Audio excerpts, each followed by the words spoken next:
This is the Loan Creator YouTube. We hope this video helps. In this video, I will explain how to use a ledger book. First, select a ledger with ample space for your transactions.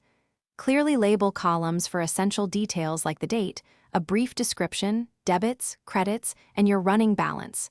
If you're not starting from zero, make sure to record your initial balance on the first line. This setup ensures clarity and accuracy from the very beginning. Next, let's talk about recording your daily transactions. For every financial event, use a new line and note the exact date. In the description column, provide a concise explanation of what occurred.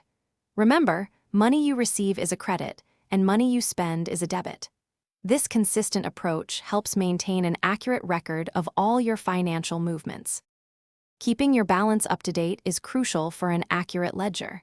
After each transaction, you'll need to calculate your new running balance. If you've recorded a debit, subtract that amount from your previous balance. Conversely, if you've recorded a credit, add that amount to your previous balance.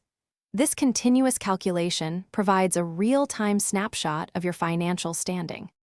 Finally, regular review and reconciliation are key to effective ledger keeping. Take time to check your entries against external documents, such as bank statements or receipts, to spot any differences. If you find an error, correct it immediately to maintain the integrity of your records. This practice ensures your ledger accurately reflects your financial reality. Thanks for watching. Consider subscribing if we helped you.